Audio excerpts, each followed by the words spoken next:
So let's get started. Starting with the overview. So 10 years ago or so, not quite, we began having conversations. I became the superintendent in 2009. We started really working on developing the long-range plan. That meant getting an architect on board. It meant working through data analysis with a demographer and developed a long-range plan. And luckily, we have been able, as a district, to accomplish many of those goals. Some big ones are still kind of left hanging out there. So from a long-range planning perspective, this is kind of the summary. There's obviously other projects in here, but these are the big ones. And when I talk about projects, I talk mainly about those that have been accomplished through bond issues in the past. HVAC renovations, all buildings are air conditioned. Obviously, South Point is not. We have the window units, so we don't miss instructional time due to heat anymore, but you don't have the traditional HVAC renovation piece. And I'll talk a little bit about that as to why. The wireless infrastructure and safety upgrades, so we do have one-to-one, and wireless infrastructure was done in each building, and then some voice over IP phones and intercom systems were upgraded. We're using the old functional intercom system here. It still works just like the new ones. They can pick it up and call the office, or we can call to the classrooms. There's some locker room renovations that have been slow to come forward, and we typically don't use bond money for those types of renovations, but we've done some over the past few years. Classroom addition at Marthansville, they had modular trailers similar to what we have here at South Point. In addition, the new early childhood center, so we had our early childhood special education students in 6 modular trailers when I first came here, and that new early learning center eliminated those. Land site development for the new middle school, elementary school, not approved by the voters. The new construction for a middle school and elementary, not approved by the voters, and converting the middle school to an elementary school was not approved by the voters. An addition at West has occurred. Roof sections replaced, tuck pointing complete, classroom renovation, 1 classroom renovation at Four Rivers, and then safety upgrades to add access controls have been complete, and South Point has that as well. So what is the trend here? Anything that says complete was accomplished through a no tax rate increase bond issue. Anything that says not complete or approved by the voters required a tax increase. So in 2012, that was our first attempt after focus group work and after a significant amount of work with a demographer and our architects to develop the long-range plan. The focus group decided we wanted to ask for the tax increase to build a middle school and an elementary on the land the district owns. And it did not pass. So coming back a year later, in 2013, we put the middle school back on the ballot and said, okay, so the next best thing at that time, based on our 2013 data, would be to build a middle school and then move South Point Elementary into the current middle school, okay? That was meant to be a short-term solution. It was never meant to be a long-term solution, because at that time, the data was significant in the area of enrollment growth for the district that we were going to eventually then go back and do an elementary and convert the middle school into a 9th grade center. That was during a time of enrollment increases, steady enrollment increases over a period of years. Our current reality now has shifted a bit, and actually that's going to be a good thing for South Point. And what I mean by that is our enrollment has steadily decreased since that time. So now the intensity of the priorities have changed. So if we think about the solution to our problem here at South Point for the long term, and we compare middle school having no structural or conditions that are unfavorable.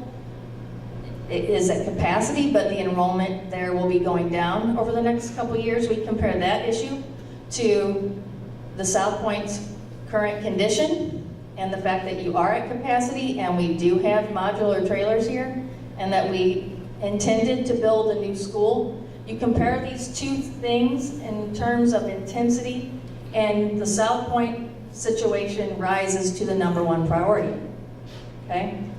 I will say too that the board had to do a significant amount of conversation at the board workshop to analyze the debt structure to see if a bond issue could be accomplished in a short time frame. So I'm kind of skipping to our long-term solution. We're going to come back to the current reality and our current condition and what we're going to do in the interim. So just hang on, because I'm sure I'm generating a lot of questions in your mind. Our debt structure is such to where in 2016, we had a board meeting here at South Point. And that board meeting was about having a walkthrough here and talking about, okay, how much do we want to put into South Point? We knew that we were looking at about, if we did the HVAC renovation here and kept this building, it was going to be, and did the renovations needed, it was going to be about $4.5 million to do the work. And I have the architectural team here that can confirm that. So $4.5 million. And how did that make sense or not? Well, the building has been upgraded from a 500-year floodplain to a 100-year floodplain. We have conditions here, it wasn't too long ago, I don't know if it was a year ago or 2 years ago, we were sandbagging, and we were, 20 feet away or so from having water in the building. So sinking money into an already old building that's been added on a number of times, from a taxpayer perspective and efficiency perspective, that would be a concern. Okay, so the board remained steadfast and committed to new construction as the solution to the South Point issue. So then the conversation became, when can we project to do another bond issue? And could it be a no tax rate increase? Because failure is not an option. And at that particular time, the data was such, and we were coming right off of a year where we had a -5% drop in our assessed value, and that's really the bread and butter. At that time, the projected date was 2020, April of 2020. And of course, I'm like you, I'm like, that's a long time, right? But they said no twice. A mentor of mine said, I asked a girl out on a date once, she said no. I asked her out on a date twice, she said no. My dad taught me, don't ask her again. Don't ask her a third time. So they voted no, and they voted no.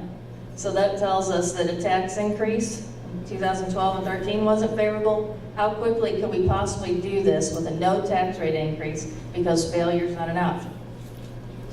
Originally that was 2020. The good news is, over the last couple years, we have had some slow growth in assessed value. So we went to the underwriter, and we have a new underwriter that we just secured, who came to our board workshop last week and went through our debt structure with us at our current debt service levy of 47 cents, and we said, what are our options? Has anything changed since the last time we analyzed this, and can we go to the voters before 2020? And the answer was maybe if you do this, and that is issue in 2 chunks. And if you don't know anything about school finance and how bonds are issued, that's going to be complicated for you. But I guess the bottom line is April 2019 can be a reality. And that is good news. And that would basically get us a bonds issued. Well, it actually gets them approved for the full amount, but then we can issue what we need to pay the bills in 2019 and issue the rest in 2020. And by doing it that way, that gives us an ability to go in April 2019 instead of April 2020. And why is that significant? It's because of this. because this was an initial concern also.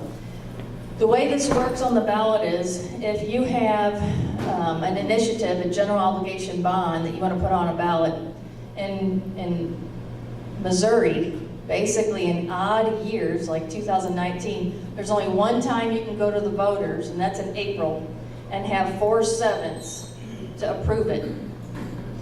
Otherwise, you need 2/3, and that really is unfavorable. Nobody does it. If you go to the voters in an even year, April, August, and November are available at 4/7, and the rest are 2/3.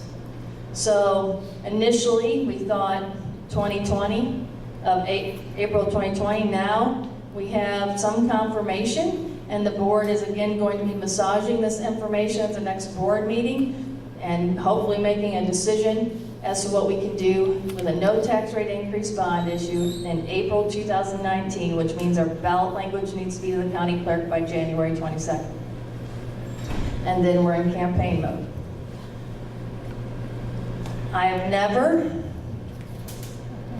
had a no tax rate increase bond issue come out unfavorable, but the bottom line is this: it takes engagement, it takes support, and it will take everybody in this room to get this done, and us working together.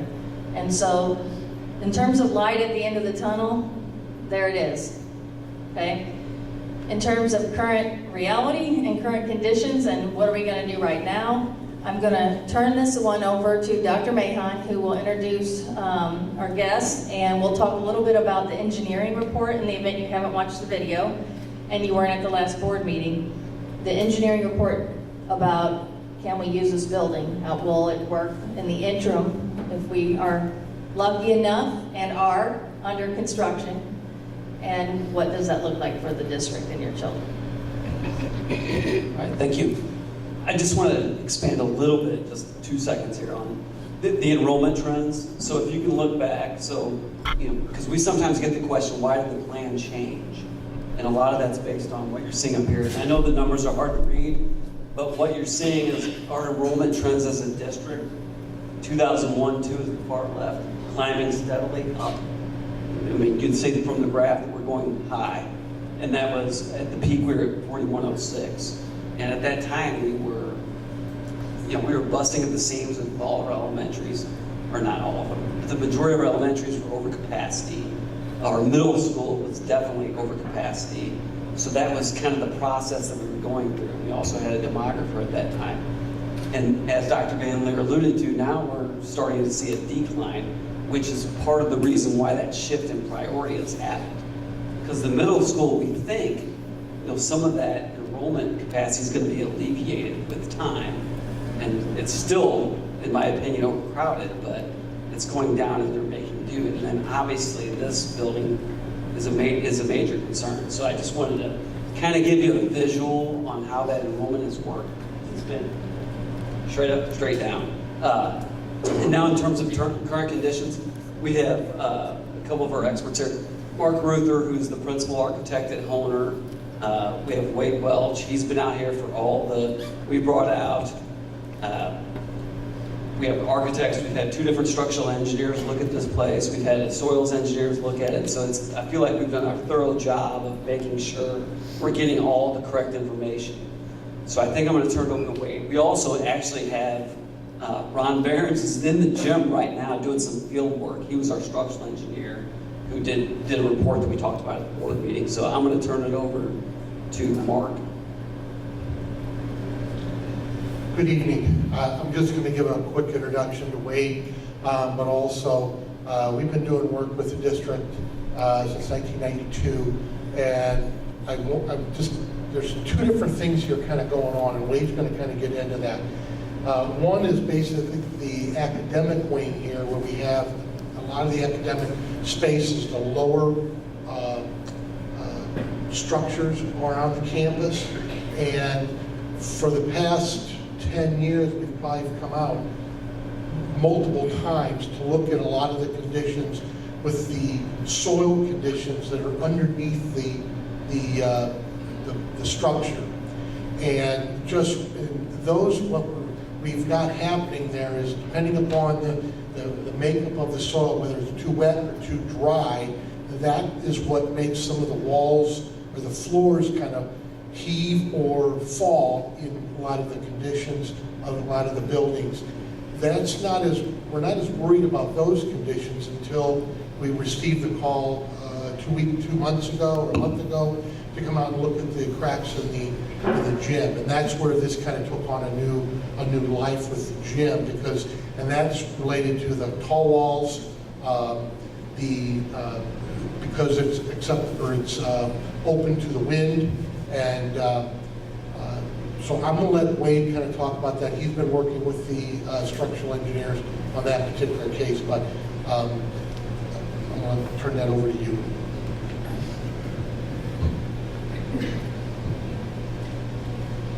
Okay, first I'd like to say thank you for allowing us to come out and spend some time and hopefully answer some questions and hopefully alleviate some concerns that you might have as we move through this process. I'm going to try and keep it short so that we can answer more questions, so if you want me to get into more details, please ask, and we'll answer any questions that we can. If we need to bring Ron up to provide some additional information, we absolutely can. So, as Brendan mentioned, I've been out here a couple times. We've had 2 different structural engineers, plus a soils engineer, all visit the site. Both structural engineers generated some report information, which has been shared with the school district administration. And we've provided some evaluations, some information, opinions, and some recommendations for the campus here in South Bend. The existing conditions that we have kind of observed, of course, the school district came back from summer break and noticed some of the cracks were getting larger and more apparent, so we came out and looked at those. And in conjunction with the structural engineers and the soils engineer, we have a good feeling that the cause of the issues, as mentioned by Mark, is what's called high plastic soils. They're soils that, with any type of moisture change, whether it be drought, flood, just general moisture coming from general rains, react extremely by swelling up or desiccating or shrinking, which in turn causes movement within the building. As Mark mentioned, we have been working on this off and on for 10 years or more. We've been out here multiple times, but again, this most recent occurrence, we feel that it needed to be looked at a little closer, as did Dr. Van Leer and Dr. Mahon. So, to be honest, this is the 4th school district that we've worked with now that is having similar issues in similar buildings. High plastic soils that are underneath the building in the era that this building was built, whether it be the original portion in the 60s or the additions in the 80s. Those soils weren't excavated and replaced. They were just built on. We didn't know as much about it as an industry, but a lot of this is coming to bear now with some extreme drought conditions, mature trees adjacent, sucking a lot of the moisture out of the soils. So you're seeing this in a lot of different locations. What we've found, and the structural engineers and soils engineers have established, and we all agree with, that the academic or the classroom portion of this building is safe. Are there cracks? Yes. Are the slabs moving in different places? Yes. But in general, the main portion of the building is safe. And some of that you can contribute to lower walls that are braced and reinforced by intermediate walls, and there's not as much load on them because they are shorter walls. In the gymnasium, as everyone is aware, we're not using that at that point. This caused us some concerns because of some of the horizontal and stair-step cracking that is evident in the load-bearing masonry walls.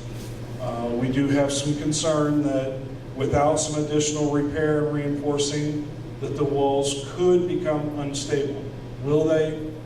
We don't know, but it is our recommendation at this point to reinforce and repair the existing load-bearing masonry walls in the gymnasium.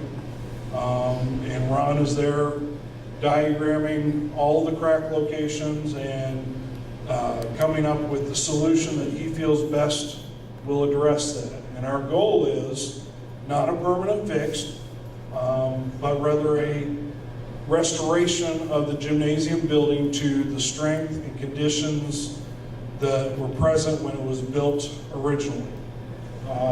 That is our goal, to make it usable, and we've put together a proposal for the school district to do this and allow it to be done as quickly as possible. That being said, our opinions are the same as Dr. Van Leer's and a lot of the administration, that eventually this building needs to be retired and a new campus either built or some type of provision made to be off-site from this site because of the floodplain issues, because of the high plastic soils. We just feel that that is the long-term solution that the school district needs to take. So that's the summary of our investigation and opinions and recommendations. So I'll turn it back over to Dr. Van Leer, and we'll be here to answer questions as needed. So, I guess late summer, some of our teachers noticed some just changes, and they brought that to the attention of Jeff Salter, the custodial staff here, and Dr. Mahon, and that is what triggered the 3 opinions that we wanted to get. Because if someone says, if one person says to me, yeah, don't use the gym in winds of 20 to 25 miles per hour or higher, that causes me pause. I'm like, okay, first of all, I don't know how we monitor wind speeds. You know, we're all pretty busy. 2, that's not very high winds. And 3, not that I didn't trust the opinion of the individual, but it's just one opinion. So at that particular time, I said, Dr. Mahon, let's order a second opinion. Let's see if all 3 people's eyes and expertise match, and they have. And so right then immediately is when we sent you all the email saying we weren't going to use the gym, and we were going to determine as what that solution might look like. And when we could get this fixed, if it's fixable, and those types of things. So one thing he didn't cover is, he's in there, Ron, the engineer's working on the field, in the field on a report to develop bid specifications that would allow us to go out to bid within the policy and get contractors to bid on the work to do the wall reinforcement to get it up to code. Its original code. And that will allow us then to award a contract to a contractor who can start the work and begin fixing the problem. So we have a timeline for that. Unfortunately, it's never fast enough. But we had to determine, you know, what is the solution that's going to fix the problem. And that it's just a process. So with that being said, I don't know if you want to throw the timeline up there, if you're wondering. And the staff here has been great. Coach Meyer's been great. He's taking it, you know, well, and taking one for the team. You know, as a former physical education teacher, I feel for them. I also feel for your kids because they need physical activity. Like I said, there was never a time in all of these years that we were told you can't use a room in this school. And if it was ever deemed unsafe, we would certainly inform you and take swift action. So these changes in conditions, and they mentioned that there's about 4 or 5 other schools just within the last 18 to 24 months that are experiencing similar things. There was one on the news just not too long ago, as a matter of fact. So that is unfortunate. So I think, first of all, we got to put together a plan to fix the gym walls, and then we have to put together a plan for the long-term solution, which is to build a new building.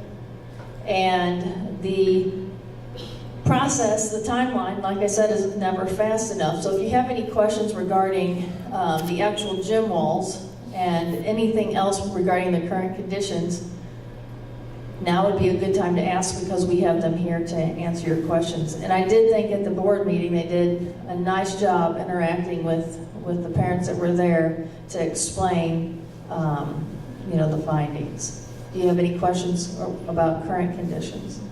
What are we actually, is this about the gym, or is this about the new building? What we're This is about the gym. Do you guys want to speak to it, or shall I? I don't mind. I just cover the timeline real quick. Yeah, just to give you an idea. So there's the bottom dates are, I'm sure, the ones you as parents are most concerned about. When can we get right back into the gym? It takes time for them to do the drawings, to get the work done, to prepare how do we actually correct the problem. So that's the schedule that's being shown up here. So the key date is they're going to start, hopefully, if the schedule holds, in January. And if you see substantial completion occupancy, March 11th. So right now, based on this schedule, we're looking at not being able to use that gym until March 11th, unfortunately. And part of that is due to the process we have to go through.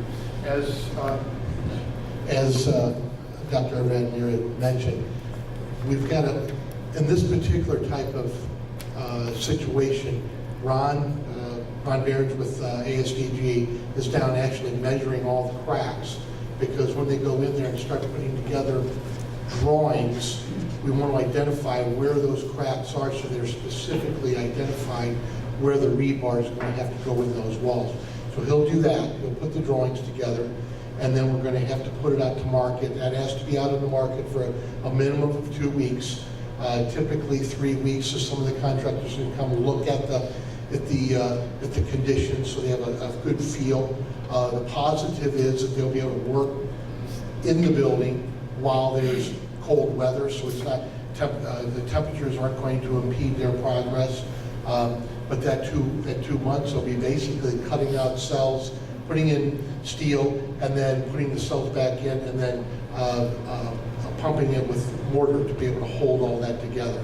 So it's really taking a look at each one of those walls and looking at the best conditions on how to retrofit that building, not just coming out and saying we're just going to do this. So he's even come up with some other ideas as he's been in there today. So we're looking at the most effective way to be able to fix that.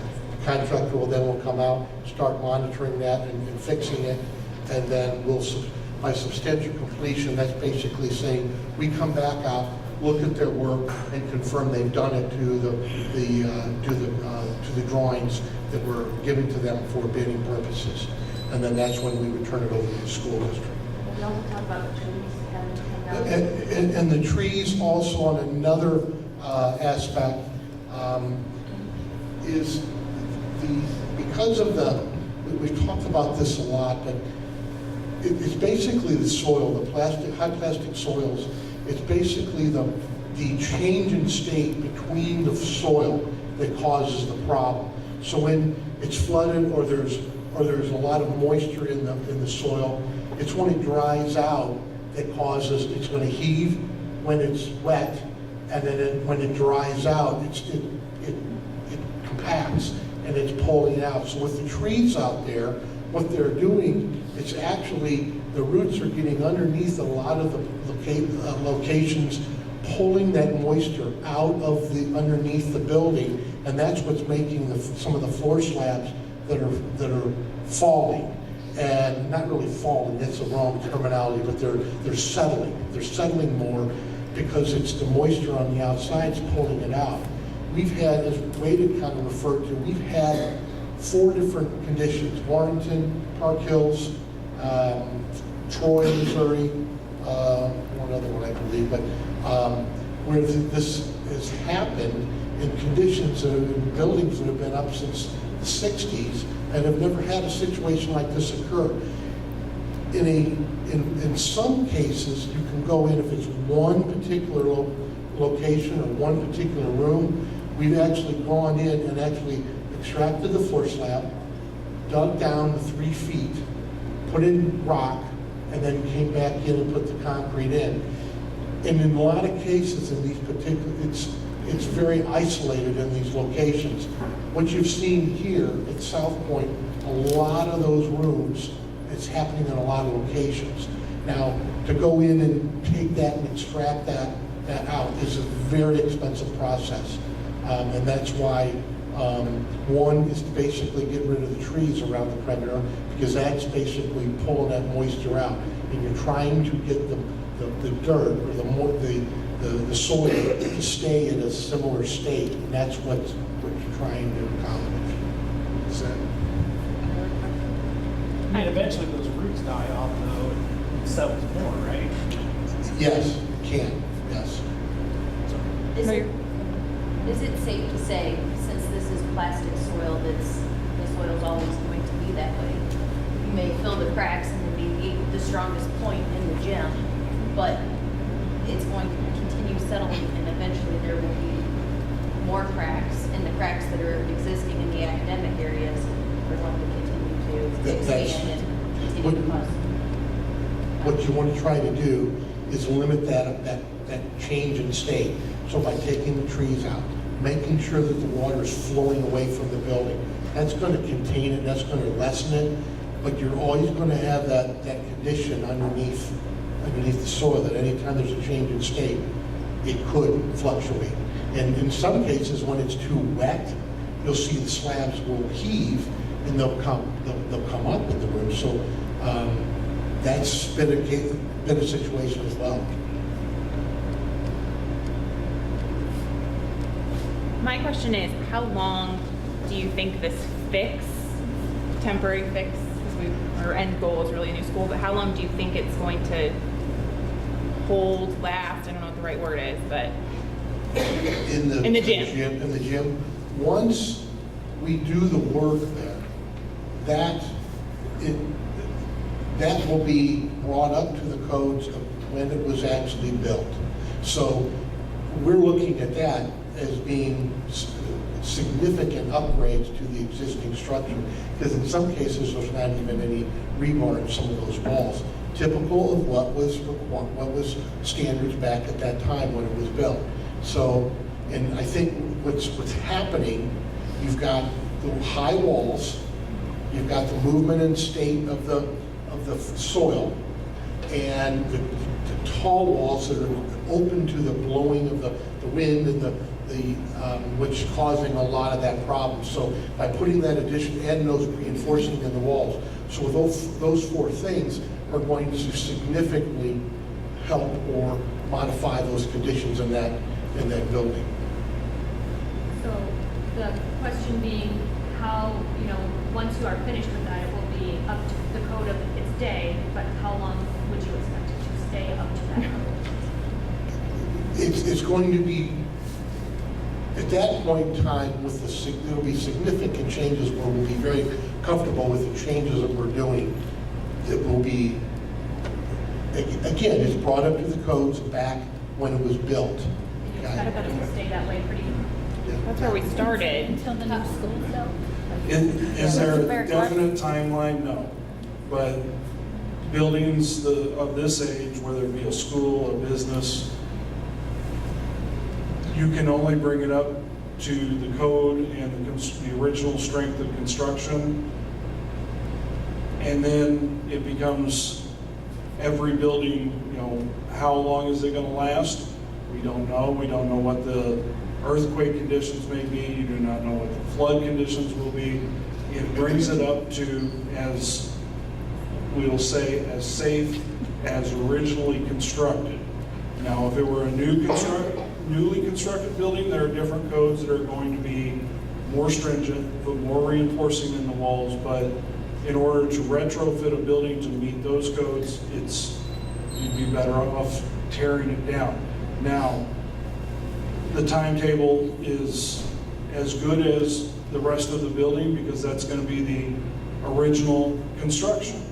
Now, because of the soils that Mark talked about and the proximity to the creek, I think it's going to be exacerbated, and the lifespan of this building compared to some similar buildings may be shorter. I guess my question is, it says final completion April 1st of 19. Do we put money into fixing the gym and then go through the summer essentially, and we could potentially be right back where we started? That's a call for the school board and. Yeah, I'm not, I guess that's just a concern of mine, to put the money into it, where we use it for 2 months, maybe, a month and a half?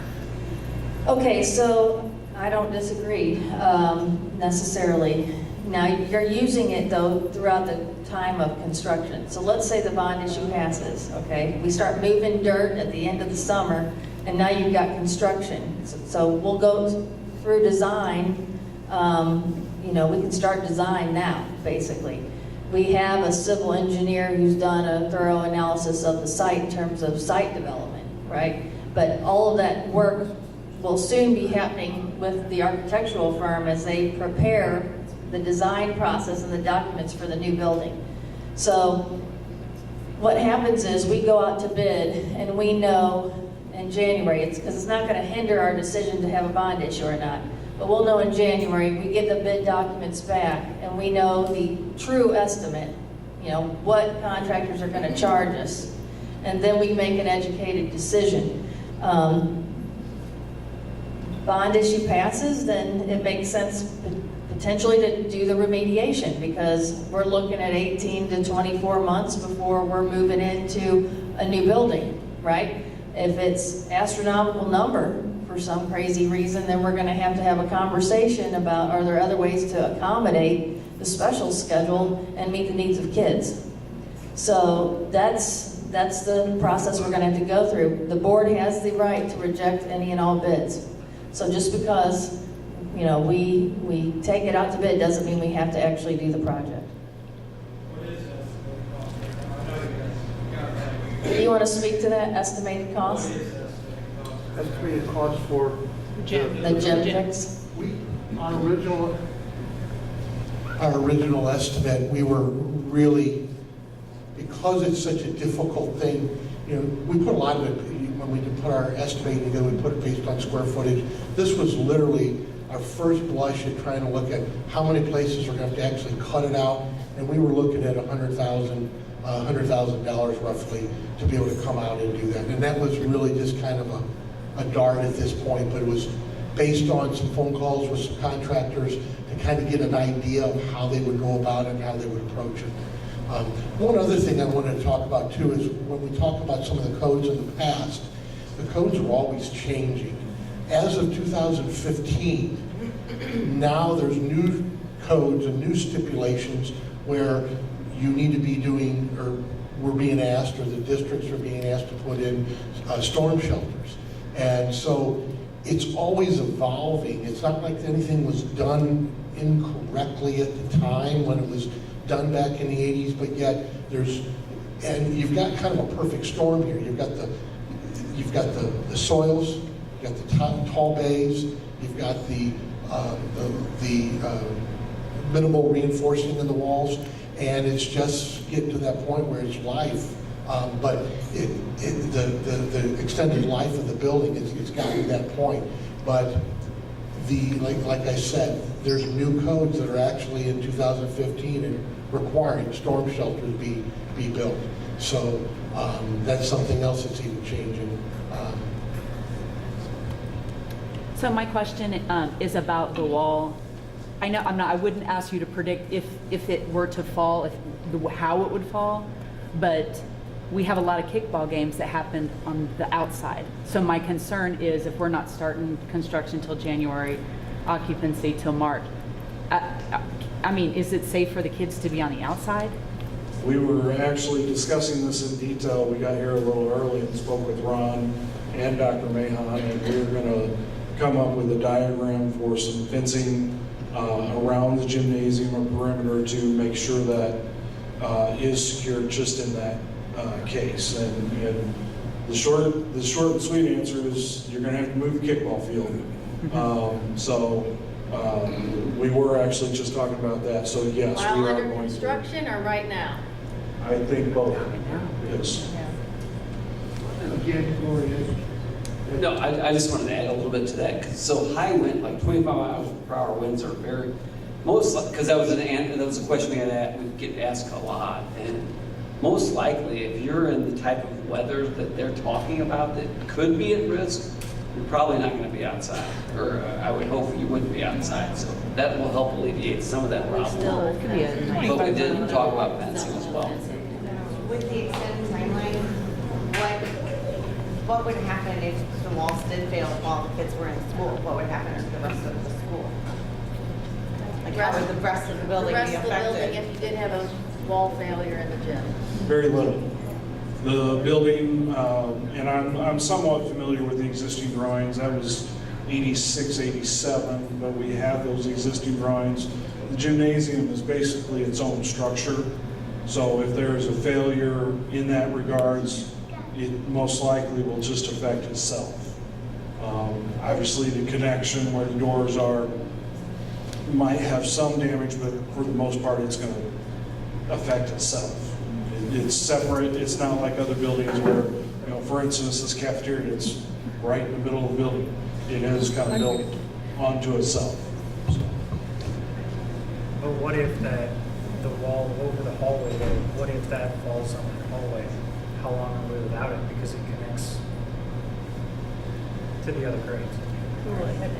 I don't know. The one thing I will say about that wall, and Mark, you can comment on this as well, and Ron has mentioned it, that wall is connected and braced by multiple additional walls, plus you have the mezzanine that has mechanical equipment there. So honestly, that wall is the least of our concerns with the gymnasium structure itself. Our primary concern are the long side walls where you have the windows. So that's where our big concern is. If the structure were to fail, does that increase the amount of money that they'd have to put into it, like by a large amount?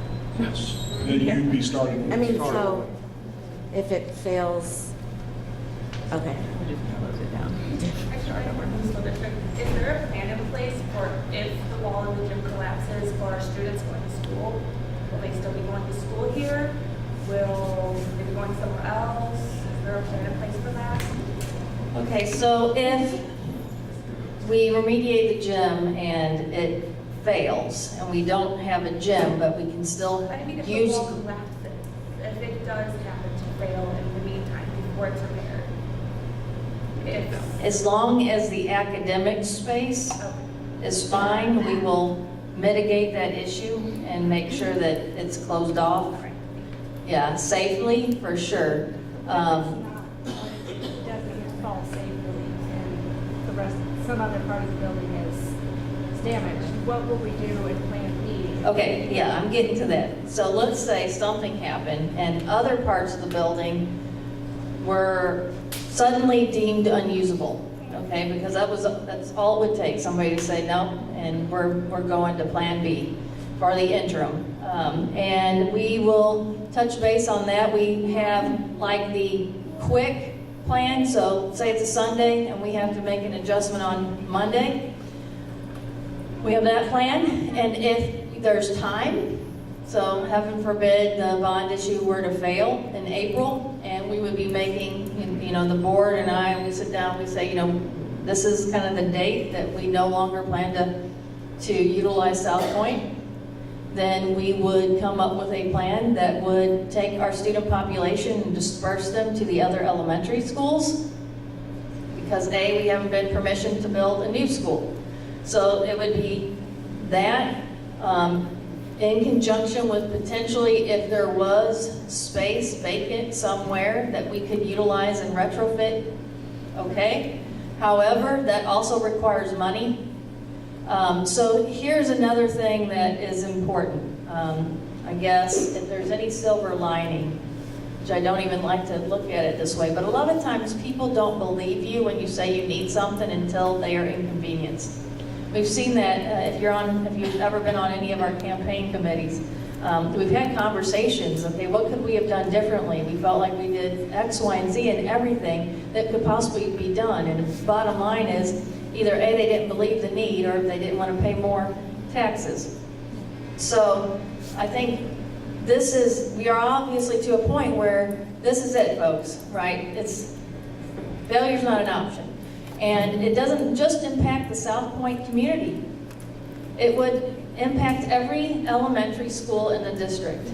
And that means class sizes go up. That means art and music classrooms are shared. It means that the innovative, progressive plan for achievement in this district can't be accomplished because you don't have the right educational space to deliver the curriculum because you're on top of each other. And so I know that there are going to be other attendance centers, other schools that are not going to want that to happen. And that is going to be helpful to us. And that's going to require a lot of education. But bottom line is, I'll turn it over to Dr. Mahan because he's crunched a bunch of numbers and he's got kind of a few spreadsheets, more than a few, that he can kind of explain from. I'm giving you the short version, but I can go into more detail if you'd like. But to answer the original question, is what would happen if you had to immediately do something? We do have a plan in place. I don't think any of us anticipate that we're going to have to utilize this. But it's also a good exercise in saying, okay, if the bond issue fails and we have to reboundary, it kind of gives you a little bit of an exercise in that also. But what we would do, we have 5 buses that run to South Point. So unfortunately, the schools that are closest, so Washington West, they're already full. Clearview's already full. The schools that have space. So what we were trying to do is send students to a school that has space, which is all of our outliers. So this is the simple version of kind of showing you what happened. So the starting point was, okay, let's ship those 5 buses to those outlying schools. So in this scenario, we have 1 bus going to Augusta, we have 1 going to Campbellton, 2 going to Martinsville, and 1 going to Labadie. And that accounts for about 75% of our student population. So then obviously the other 25% is walkers or parent drop-off, and that would be a nightmare. We'd have to have shuttles. But essentially what the plan calls for is, and you can see it, those are the number of kids that are going to be shifted. And that's basically maximizing those buildings. So the sections. So if you look at South Point, we have, at the time of this, it was October 1, enrollment data was 433. We have 20 sections. So we had 20 sections of kids, so K through, it's 3 per grade level. I think 1 grade level has 2. We don't really have the space to accommodate 20 sections, okay? So what that's reflecting is we have 12. So what that would be the initial thing is we would ship the buses there, put the kids in there, and then the parents and the walkers basically redistribute those, basically to even out the class sizes as best we can. The reason why Clearview and West aren't being utilized is it's, one, they're already pretty much at capacity, and we wouldn't want to be shipping buses there. So that's what, as Dr. Van Leer was talking about, this would be a snap decision if we had to make it. Obviously, if we had time, we would study this more and come up with a little bit better of a plan. This would be a snapshot decision.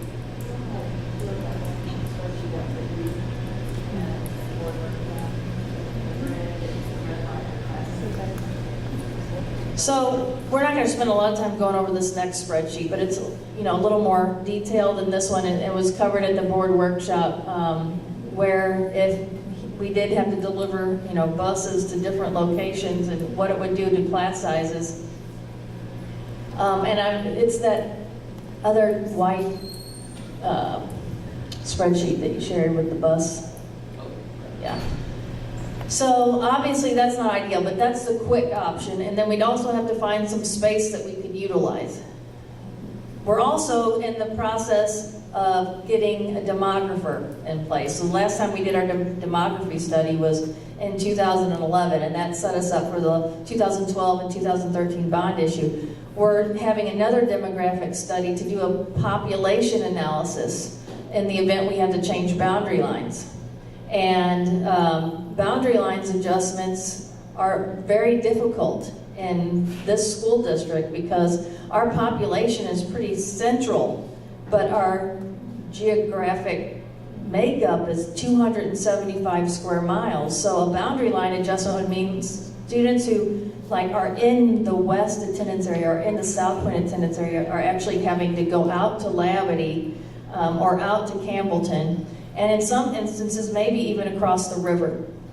And again, in the materials that we prepare and in the conversations we have with parents, you know, A, you don't want that for your children, and B, they don't want that for their schools. Okay, so that needs to be very clear in the process as we begin pushing through to Election Day. Another thing that's important to know is that class sizes are going to go up, and so how do people believe you? Well, the red ones are all, you've got a 34 up there, a 32, a 32, a 28, a 28, a 31. Obviously, every classroom is used in the district. The academic space that drives our ability to achieve, which I know my staff, they're going to work hard no matter what. But art and music don't want to share a classroom. And our STEM instruction and we'd like to have maker spaces and places for project-based learning and those things that are really important to us in our next strategic plan for your kids. We want to have space for that. So that, in addition to the class sizes increasing, would be a concern. So this is just the grid that he used to share with our board that would be like, okay, on Monday this bus is going here, that bus is going there. Now if we were really making a long-term decision and we weren't making a quick decision, we would study the boundary lines significantly and we'd look at other space. And we'd have time to kind of flush that out and communicate that properly and get feedback on the plan and so on and so forth. But that would be a painful process. What other questions do you have? I'm aware that the gym is the main focus right now, but you mentioned cracks and slab settling elsewhere. How severe is it elsewhere? And once the Band-Aid's put on the gym, are we going to be meeting here again in the next month or so for the academic area? That was my question. So are the conditions such that you see them changing so much in the academic part of the building that it would be deemed unsafe? And is there a timeline associated with how long we can be here? I think that they're not going to be able to give you a timeline, but we would monitor the situation. And if the conditions changed and the expert opinions changed and they said, this is worsening, we can't be here, we're going to take immediate action. Because that was the exact same question I asked them. But I'm told that the rest of the building is structurally safe, and I'm told that by 3 people. How long was it from the last time? What was the time frame between when it was deemed structurally unsafe to the time that someone last looked at the cracks? Well, like I said, it was August when the cracks were noticed, and then we brought the engineers in, and as soon as we were told the gym shouldn't be used, we closed it down. These recent changes in conditions just occurred since August. So potentially it could be a matter of months before the other conditions of the academic area change. Correct. It's kind of like, I think of it as you have cracks in your foundation, and you can mitigate them and fill those in, or you can monitor see if changes occur. That is kind of how I'm feeling about the rest of the building from a layman's term perspective. Do you guys want to share?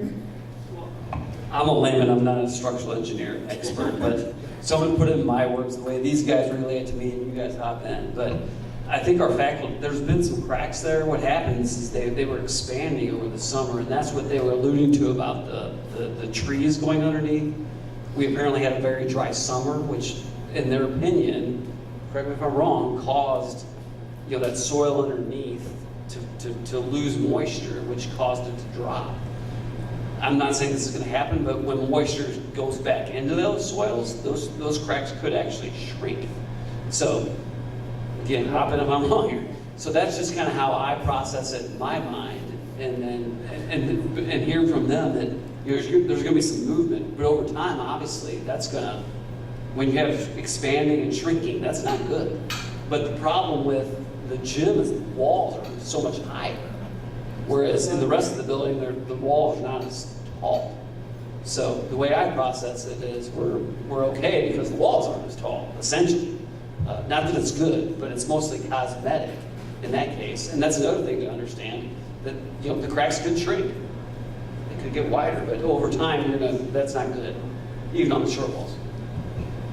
I'll just expand very shortly on what he said. Do I know the exact, in a month, whether or not the cracks are going to open or close? No. There are so many different factors as far as moisture conditions that, I don't know that. We have less concern about the academic portion of the building because they are lower walls, because they have intersecting walls that are helping brace them. They are not the high walls of the gymnasium where you basically only have bracing at the end walls.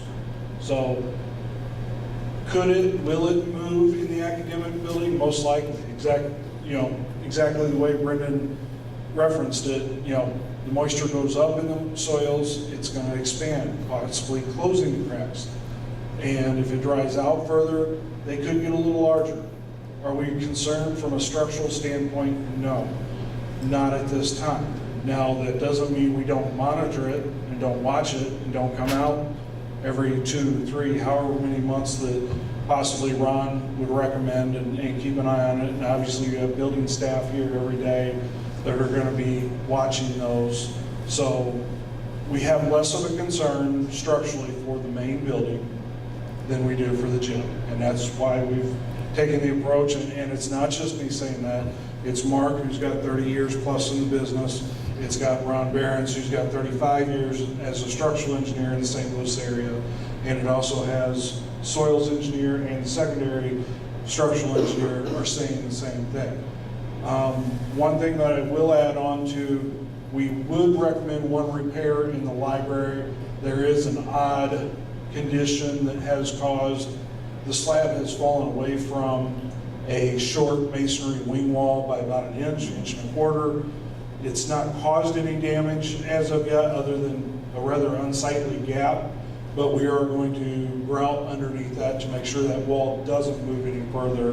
That's one of the more significant cracks within the academic building, and we would include that as part of the repair work. So, a couple. What about I know you guys said it wasn't a huge one at the board meeting. My art rail. Yeah, but I mean, looking at it, It looks huge. It does fall under the condition of movement cracks that we aren't as significantly concerned about. Ron Behrens and I discussed it, and Mark discussed it. It's essentially allowing the building to move, so it becomes what we call a control joint, controlled cracking, which allows the building to move back and forth with the movement of the soils. We're not, because it's a crack that is in line with the wall, we're not as concerned. If it were out of line, out of plane with the wall, it'd be a different concern. So, does that answer your question? Yeah.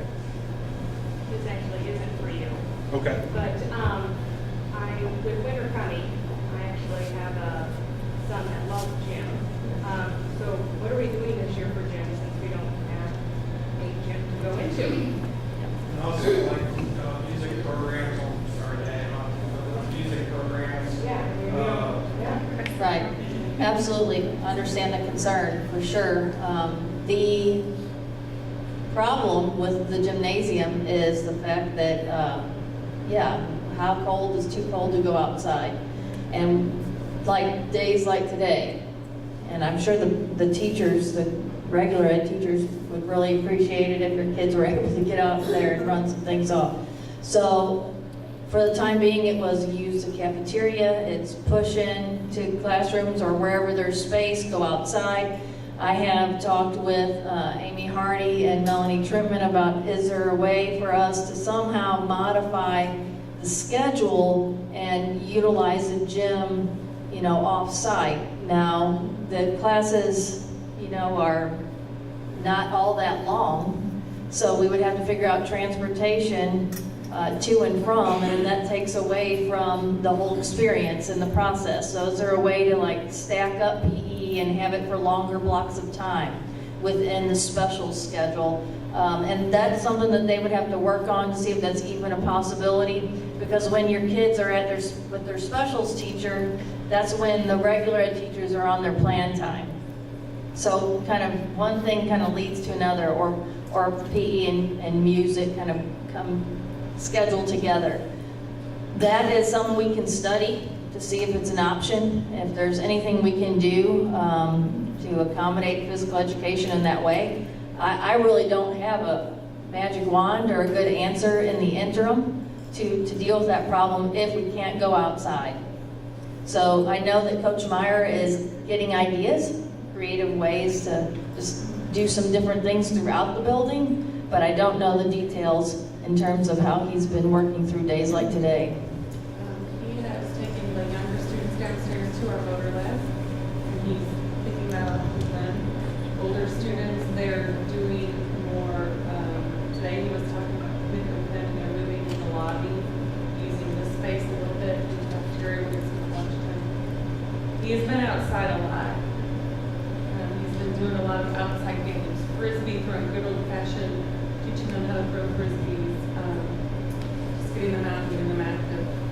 He wears his big heavy coats and they bundle up and they go out. If it's not raining, he's out. Right. Yes. So my question, or I guess to summarize, to make sure I'm on the right page. So the first thing, you've got to get the gym fixed so that it's safe and the kids can resume learning. I'm really concerned also about the effect of learning activity on their learning. Absolutely. I don't blame you. Part two is the bond issue, which I'm really hoping is going to be fine. And I'm like ready to get out, knock on some doors with some smiley faced kids and hold people accountable to the future of this area. And if they're not comfortable voting, I want them to be able to tell these kids, I'm sorry, your education is important. Point made.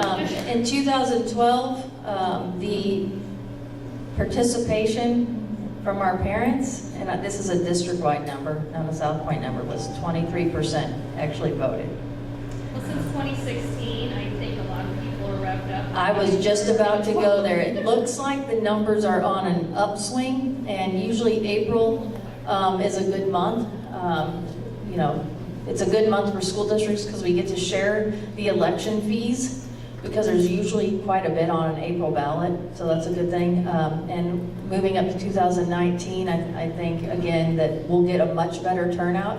But yeah, our parent engagement will be critical, and not only from the South Point attendance area, although it should be robust here, from the other attendance areas. And so another thing that the board discussed at their workshop is, you know, you gotta have things on the ballot that appeal to people in all attendance areas. Now, we obviously know that, you know, if the bond issue were to fail, the class sizes going up will be something that will get them to vote. But in addition to that, we have some safety priorities, like safety vestibules that we'd like to put in all of our buildings, which basically means you buzz in to a vestibule, you're stopped there, and then you're buzzed in again. So you're not just buzzed in one time and in the hall. Other vestibules are like you get buzzed into the building, you're kind of in a holding pattern, you have to go into the office and then out of the office and into the building. So some visitor management pieces that we'd like to build into the bond issue as well. And that will be something that will touch every building in the district, potentially, is something we're going to work with our architects on. And then if there is enough funding to keep it a no tax rate increase and do a renovation, at least a phase one renovation at the middle school, that is something that we could also potentially build in. Now that's all kind of in the planning stages. We've got a couple months worth of work to determine the exact thing that we want to package and put in the ballot language and what we can do with a no tax rate increase. So we basically have between now and January to fine tune that, and then we would begin marketing it. Are parents at the other elementary schools aware of what's going on here? Or can we make them aware of those numbers? Yeah. Oh, absolutely. You know, So how does this work from here on? So the board has conversation at the board meeting and kind of over the next couple months tunes this and takes action. Then once the action is taken and we're for sure having an April board meeting, then we would begin the work. And that means that we have to do it two-pronged. An election committee, so a campaign committee made up of citizens. The good news is we have a treasurer who has kept our Citizens for Great Schools account open and has been filing the Missouri Ethics Commission reports. So the checking account is there and there's a smidge of a balance. We would need to start fundraising. So there would be an advertising committee. There would be a speakers bureau. Those are the people going out and talking to PTOs, and they're going out and talking to civic organizations.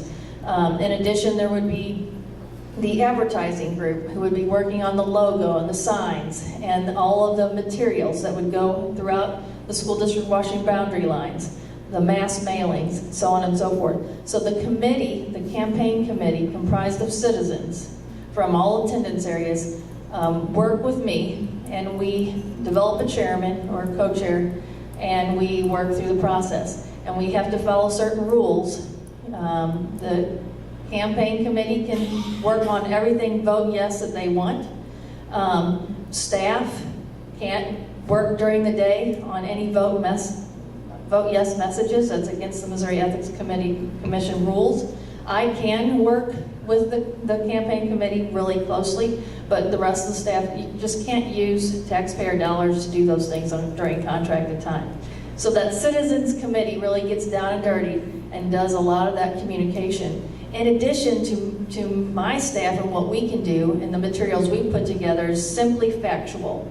So, and every bond issue we've done this via social media, on the district's website, all the materials. I can even do a mass mailing as I would for any other big issue, and it just says, here are the facts, here are the conditions at South Point, here's our safety priority, and here is what we'd like to do at the middle school. This is what happens if we do, and this is what happens if we don't. And then a QA, as it applies to the bond issue, tax levy, and so on. So between those two things, there's a deep penetration of information to as many people as we can. Yes. Maybe you said it and I missed it, but let's say this all goes just like we hope. When do our kids get a new school? Good question. So if we are moving some dirt and getting after it probably late summer, I would say, then you're looking at 18 to 24 months. That is what I believe you're seeing in terms of the timeline. So that would mean 1920, we would be here in a safe location. Number two, the second school year we would do the same, then we'd be moving in, what would that be, 1920, 2021, August of 21. It would be great if it was the December previous to that, even if it was in the middle of the school year, we would make that work if we had to. So that would be best case scenario and probably more likely case scenario, but again, we have to work through the process of design and the chips all have to fall right, but that would be the goal. And so I'm thinking, okay, well, I have a fifth grader. They're not going to see a new South Point. That's the first thing I thought of. I don't have one. I'm speaking up. But I wish I had a fifth grader. My nest is empty. But okay, there's still things at the middle school and things that will, safety upgrades that would occur at the high school that they would reap the benefits from. If I have a student in kindergarten, then obviously there's a significant impact to a kindergartner or a primary age student. So I feel like we have to come up with a plan that's going to meet the needs of everybody in some way. And some of it is more substantial, like South Point's community, but the other pieces are priorities that maybe we can also take care of. Yes? I'm just stepping back a minute to what Amy said. With PE being sometimes in the motor lab, am I understanding correctly that the motor lab is where PT and OT takes place, or is that a separate thing? The motor lab is something that we've started for students here. It's next door to that. Okay. And they don't spend all 60 minutes in there because everyone would go crazy if they spent 60 minutes in there. So we're not taking away from the kids who are getting therapy? No. Okay. We're making our own therapy for our students who need it. They do maybe 8 right now, rotations, and they do each one for a minute or 2. It's currently for kindergarten through 3rd grade. We have some students who are doing it every day, and their teachers took some data on how many times they needed to be redirected in the classroom prior to starting the motor lab, and they are taking data on how many times they're being redirected now, with going down there just once a day. It takes them about 15 minutes to get through, and it's significantly impacting their ability to just stay focused in the classroom. So he's using this time in a positive way to introduce that to the students who will be using it. Some schools are rolling that out to students in grades 4 through 6. We're not quite there yet. We need to get the ball going on this one.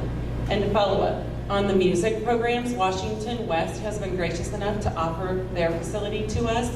Should we need it, we're finding out tonight that we need it. So the December program will be moved there automatically.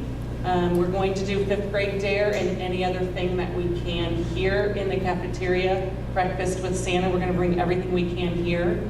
But the music programs, we're going to have to move to West, it looks like. So we'll send out those dates.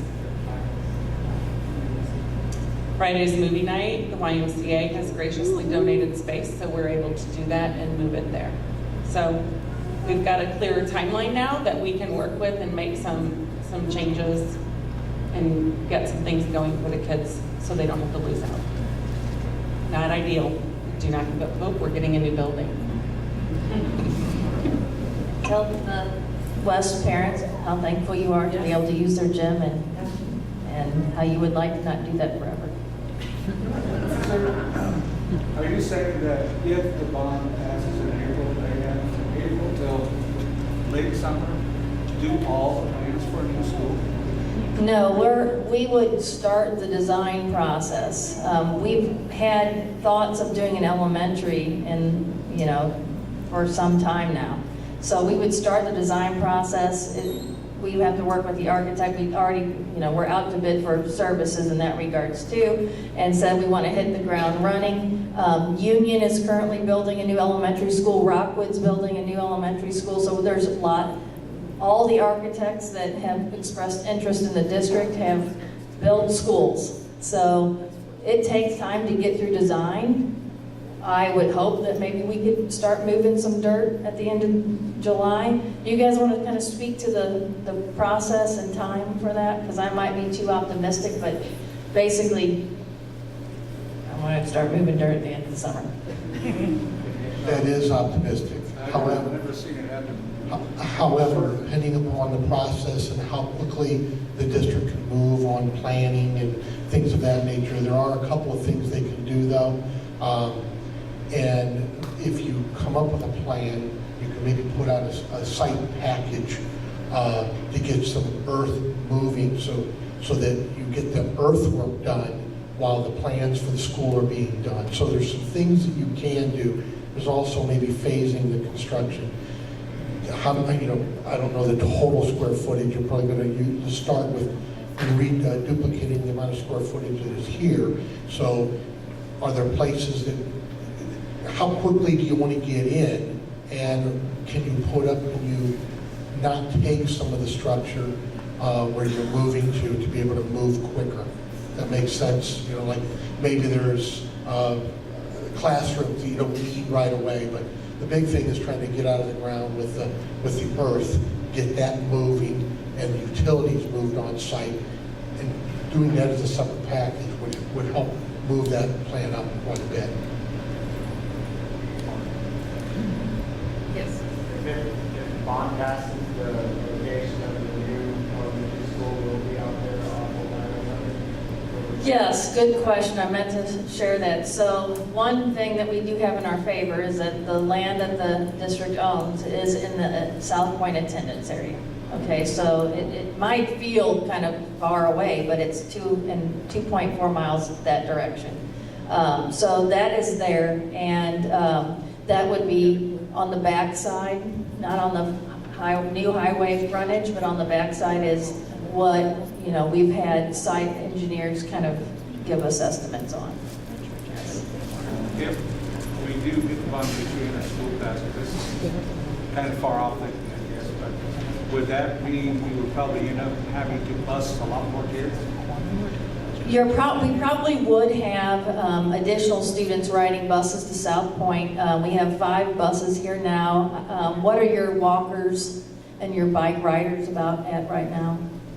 I'm assuming parent pickup is probably going to stay about the same. It's like 130 students. That walk. Yeah, so those students would have to be bused.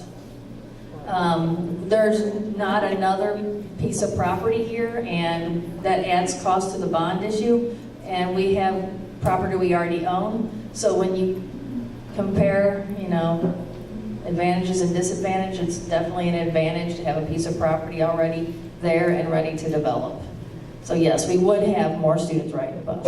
It's actually 116, but a lot of those might be parents. I have no idea how many kids We walk. probably only have 10 walkers for 5 graders. So that would be those, so the rest of the 100 would be, are the parents still gonna drop them off? Parent pickup, and typically, we have a lot of parents that like to take their kids to and from school, and I would imagine that will stay the same. Yeah, good question. Anything else? Yes. So for the election committee, do we have to wait till January to put that together and kind of get our stuff going? We do need to wait for the board to take action to decide if they're going to put a bond issue on the ballot. Okay? However, I think that will happen quicker than later. And so then we can have a committee established, I think definitely before Christmas break, and have a jump on it. Okay? I don't anticipate that being a problem. Can I put a plug in for that? Absolutely. So, in case you guys are like me and you're going, gosh, it's almost 7 o'clock, I have kids at home. Before you leave, please sign up. There's several laptops around here. If you are invested and can help in any way, shape, or form, we're not committing you to a committee or anything like that, but you care about it and you're okay with us contacting you when we get this committee together, put your name, phone number, and email address in there before you leave, please. Allison brings up a good point. There's all kinds of ways to get involved, whether you're on the steering committee, that main campaign committee, or kind of a subcommittee, or even if you just say, hey, I will distribute 30 signs to your friends and relatives that live in Washington. That's a simple gesture. Those are all different ways to get involved. Maybe it's that you'll agree to give 10 people a call and share the facts or point them in the website or to the direction that they need to go. So any of those things are positive ways to help. And we'll definitely make sure we're communicating all of those positive ways. But if your name's on a list, that kind of lets us know where we stand. Yes? I'm going to play devil's advocate. How are you going to get the voters that keep notoriously voting no for any bond, anything that is don't go to Washington School District? You've got all the parochial schools. You've got the generations that don't have children vested in our district. Your home values, but your Look at the district. So I would say that, and hold on one second. I always hate to do this, but we have had tremendous success as long as the tax levy doesn't change. Okay, so that has been a successful thing. So the tax levy will remain unchanged. And that is important for people to know, right? We have had the same debt service for several years, okay, for more than a few, and it will stay the same. So that's the important thing. And I think that the relationships we've built with our business partnerships and our Pathways for Teachers, and we've had parochial school folks involved in past campaigns, that they understand that the value of education in this community and their property values are at stake. So I think that's the message, and we maybe reach out for some help from them. Yes. early engagement, it is really, truly knocking on doors. It is talking to people, it's getting brochures, it's getting feedback. It's been proven in campaigns, political campaigns, that engaging with constituents is how we get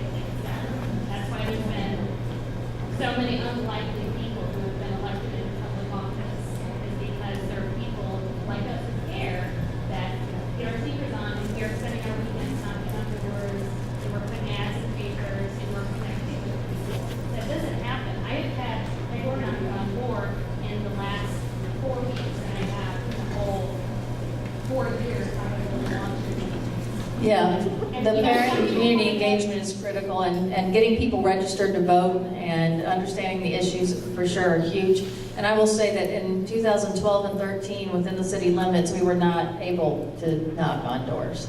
So I don't know if that has changed or it's only for certain types of elections, but that's something that we can find out. And that's what the campaign committee does. So we'll also, that Speakers Bureau will also set up times with civic organization leaders and go over the issues, but then develop a time to come meet with those organizations that meet throughout the week, at night, whatever. So I think we're going to, if this is the level right now, you all make me feel reassured.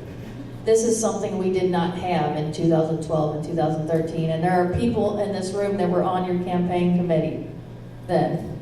And so this will make a difference, and it's critically important. Yes? One last thing, I see the passion in all of your faces. Does the board understand this? You guys just had this meeting. Do they get the need?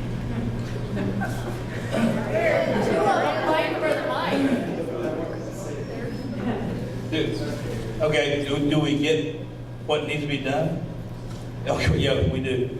All right, I guarantee we're 100% saying we need to retire this building. Okay, my kids went here; they no longer go here. But every one of us feel that building a new building is something we need to do, and we need to get out and get the people of Washington, the district, to understand that this is important for everybody. Because if they don't, it will affect everybody in one way or the other. So we are behind it. But it just seemed like a lot hinged on the board. That's why I just you know, it's all in the board's hands. I just want to make sure that you guys feel the urgency that I see in the principal, superintendent's faces and voices that, you know, this is very critical. I just want to make sure that you guys feel this. We do, definitely.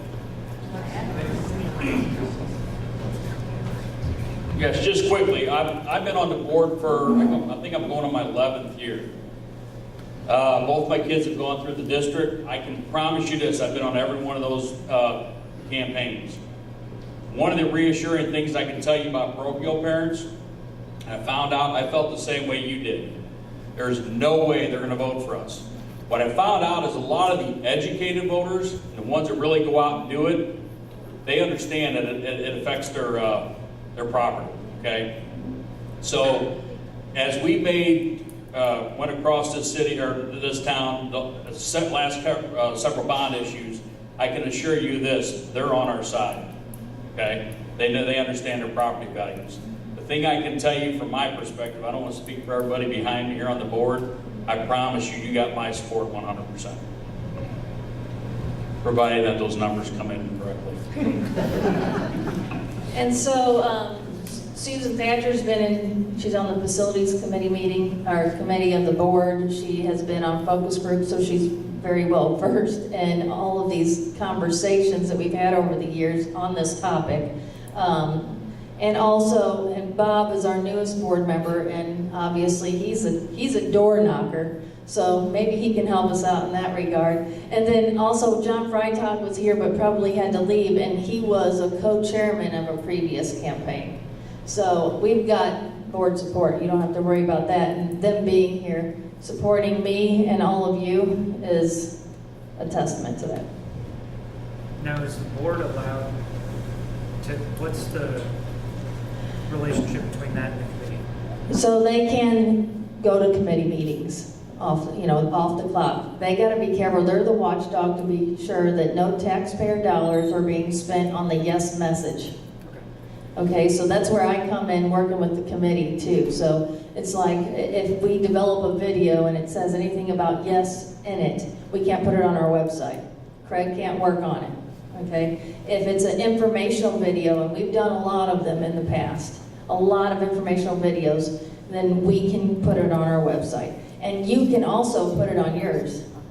So it's ebb and flow to a degree, right? Again, if we do a call center or something like that, we can't use taxpayer dollars, the phones here. Another thing we have to be careful with is if we have a campaign committee meeting on school grounds, that's a group of people working on a yes message. That would mean that that same campus could be used for a group that might oppose. So campaign committee meetings probably shouldn't happen on campus. So I have a Q&A, a do's and don'ts, and we just work through that process.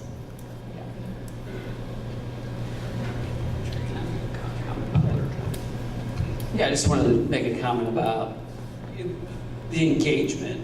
That this number right here is the alarming thing. So the board member in previous elections, Dr. Van Leer, myself, have been out talking to groups. Board members, oftentimes, they'll lead the dialogue.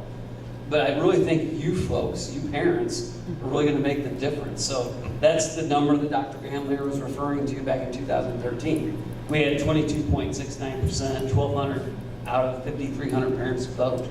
So I think I heard grassroots effort mentioned somewhere, but that's where you all will come in. So it's great to hear that we have volunteer sign-ups, because I really think that's where the message gets sent out. Because hearing from you, whether it's one-to-one or you're just out to dinner one night talking about this.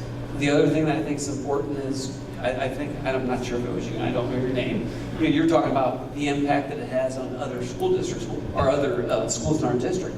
And it really can. And I think that's also important, because sometimes you as parents feel like you're just isolated.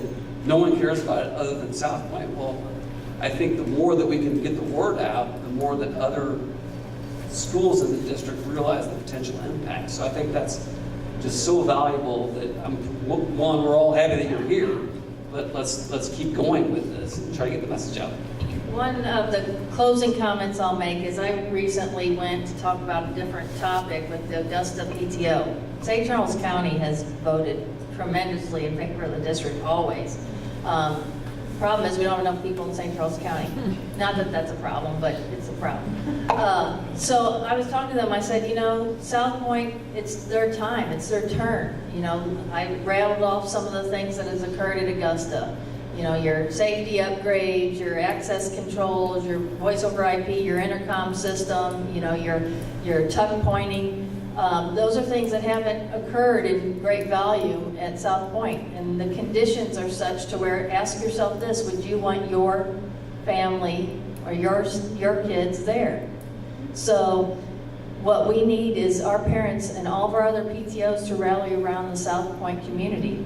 And they were more than receptive and super understanding. So I think they realize that it's your turn.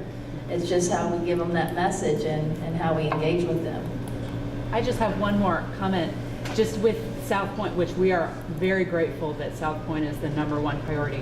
My concern is that if it gets put on the April ballot with a lot of other things and the wording is not clear, and I'm not saying those things aren't super important as well, but just looking at the ballot that we're all going to face tomorrow, there's a lot of confusing language, and my concern is that this is not, it needs to be clear, Right, so unfortunately, ballot language is something that is restricted deeply in some ways when it comes to school initiatives. So we'll put exactly, to build a new school, safety upgrades to include vestibules for visitor management, and we can also put renovations to existing schools. And then we have to explain that ballot language to the voters. So again, short and sweet is almost better than all the long stuff. And also within the confines of the law, and we have legal expertise to help us through that. So point made for sure. Yes? Where does the funds come to, assign? Okay, so the fundraising committee, so we have a citizens group. Let's say there's a citizens group of 25, that's the main steering committee. That committee is broken up into groups. There's the fundraising crew, maybe there's 5 people on that, 5 people on advertising, 5 people on sign distribution, 5 people on voter registration, whatever it is. I'm using hypothetical numbers. The chairman and myself will work through all that.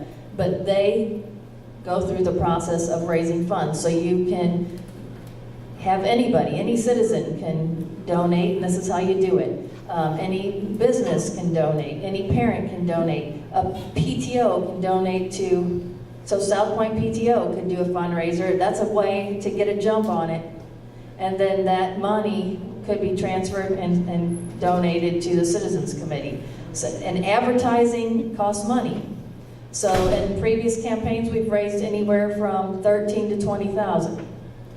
And so it depends on the level of penetration we want, and what our goal number is, and then we go after that. And they would have to raise the money. The school district has nothing to do with it, yes. I want to say this is your PTC signing people up over here tonight, so don't, like Allison said, don't miss it. We're here. We're going to be as supportive as we can be. And we also voted to freeze our spending outside of any of the norm, no special projects at our last meeting, so that we can have funds available to put towards this when it's ready. If the bond doesn't pass, is there any kind of funds on reserve to chip away at making repairs?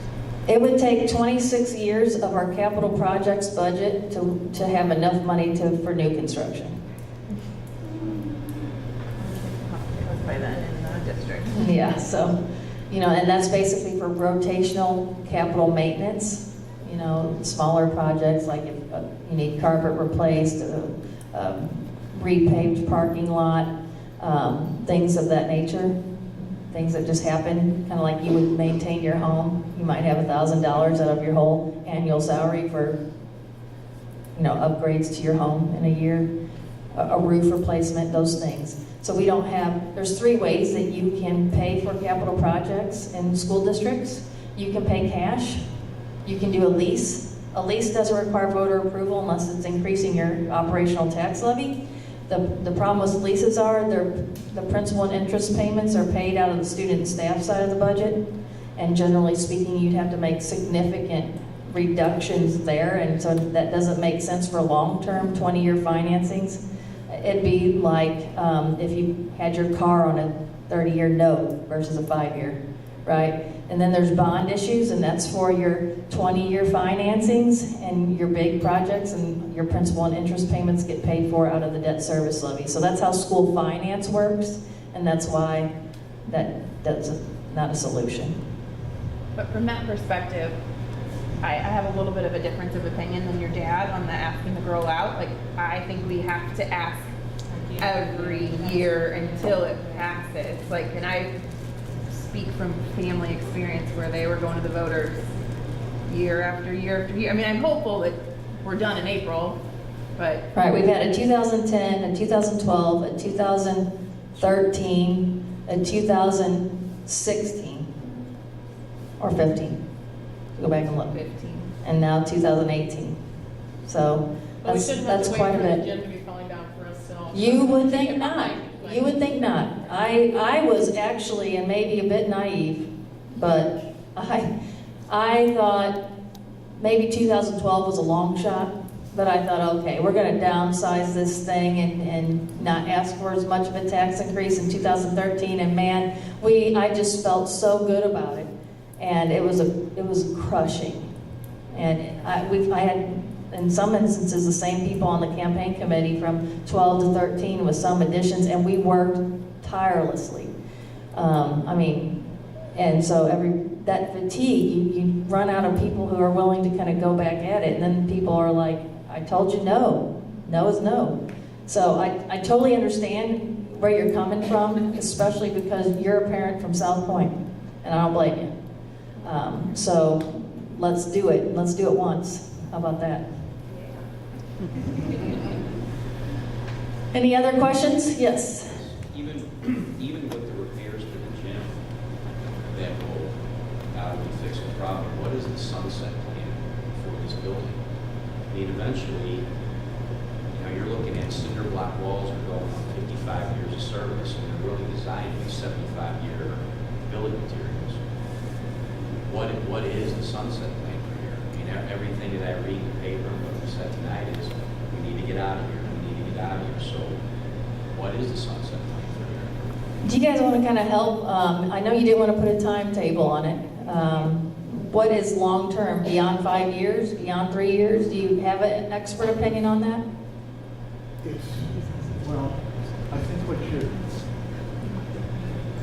it's basically, you're at that point. I mean, we've been involved for 10 years, more than 15 years, basically coming back, and every time we've looked at any things on this building, any repairs, it's been minimal repairs that we've been doing along the way.